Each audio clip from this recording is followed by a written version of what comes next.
Xue Tao, poem in answer to someone's after the rains taking pleasure among the bamboo.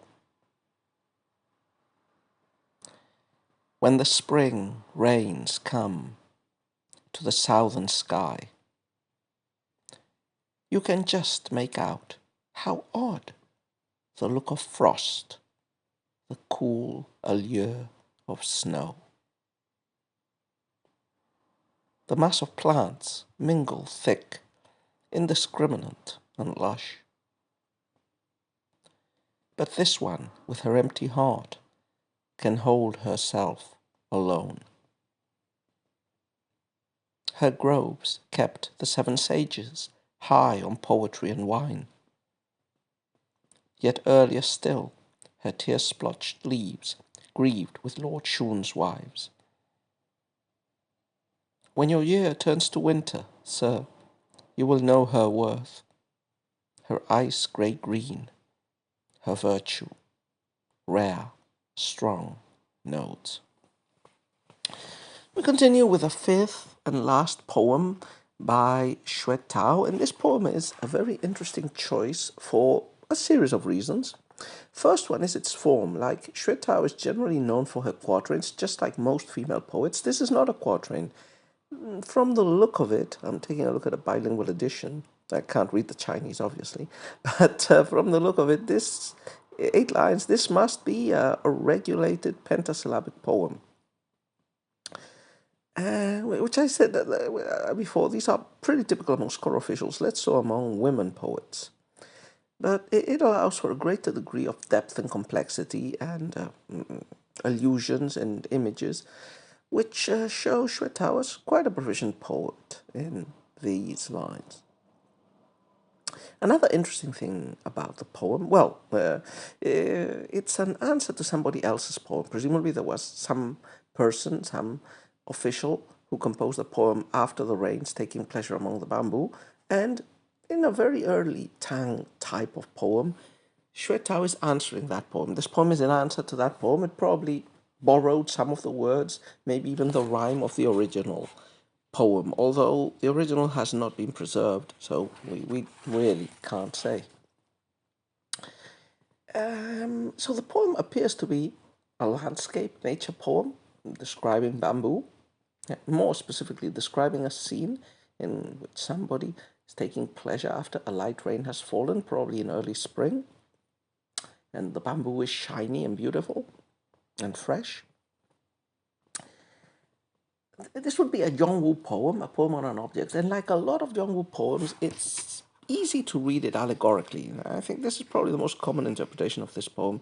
This is not so much a poem about a landscape nature scene, it's a poem about the poetic persona, that is Xue Tao, speaking in the guise of bamboo and associating with the images, the symbolism of bamboo and its beauty. And we will see how that symbolism plays out as we go through each of the lines of the poem. But I think it's a very well crafted allegorical piece, which is also very readable, and it contains a few allusions, not too many, and pretty straightforward ones, easy to detect. But that makes it, for me, it enhances the poem, and it doesn't make it too pedantic. So before going into details, bamboo is like other plants, like the pine trees, a plant with very strong symbolism in traditional Chinese culture, as we will see as we go through the poem. But the main idea about bamboo is basically its stability. It's always green, it doesn't change through the seasons. So like the pine trees, it has frequently been taken as a symbol of integrity, of unchangelessness, of purity. Okay, so let's start then.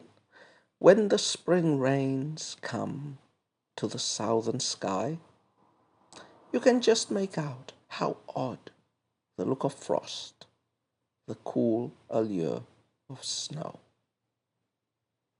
So the poem starts, like all of these poems start, descriptively. It gives us the chronotope. We are in the spring rains are coming, so we have to be in one of the 3 months of spring, presumably early spring, I would guess. And the rain is coming, yeah. And after the rain, you see wet plants, but especially you see wet bamboo. And bamboo has a color, in this case, the rain dampened grayish green sheen.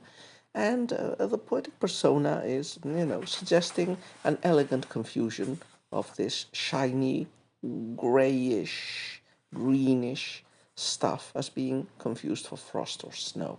Yeah, it's cool, it's refreshing in the season which is wanted, and it brings to mind snow.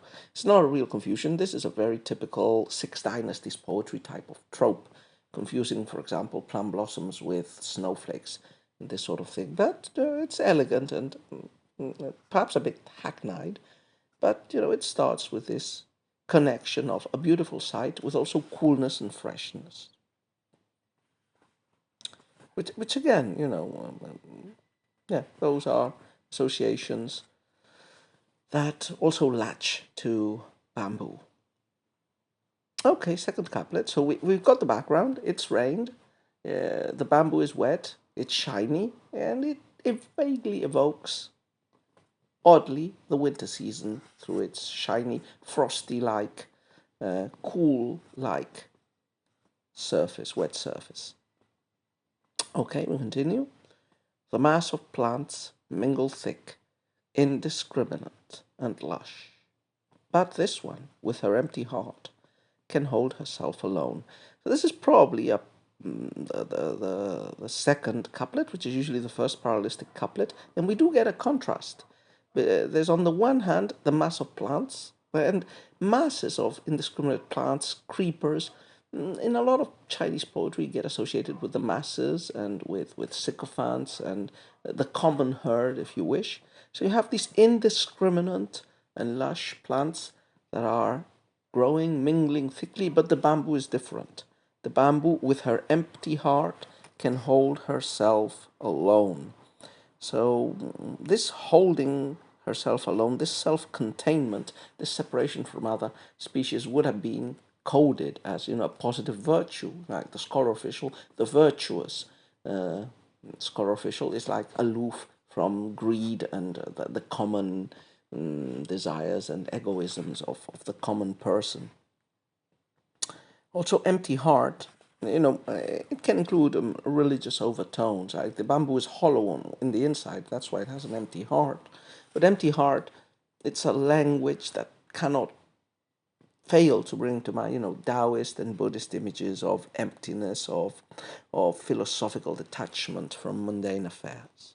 So the bamboo and indirectly the poetic persona is showing herself, is selling herself as this aloof, refined, moral and elevated, spiritually elevated and self-contained kind of person. The next couplet includes references to historical precedents, which are pretty well developed, I think. Her groves kept the seven sages high on poetry and wine, yet earlier still her tear-splotched leaves grieved with Lord Shun's wives. So bamboo has a ton of lore and of associations, but these are two of the most common ones. So the first one, the seven sages of the bamboo grove, I think we talked about them, commenting some poem in 300 Tang Poems collection. They were a group of poets from the late Three Kingdoms period, early Western Jin, so middle of the 3rd century of our era. And that was a very perilous time in which the Suma clan was about to usurp the Zhao clan that was ruling in most of northern China and was in the last stages of actually reunifying the country again. And this was a dangerous time for people in court associated with the Zhao clan.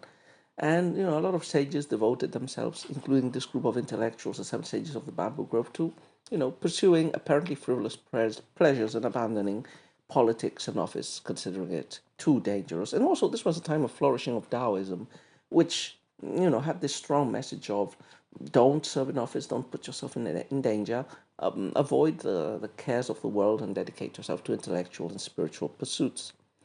So these sages lived in the bamboo grove. They got drunk. They played music to each other. They recited poetry.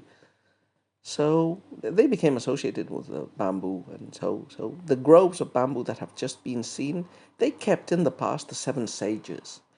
An older and probably even more prestigious reference is the one in the second line.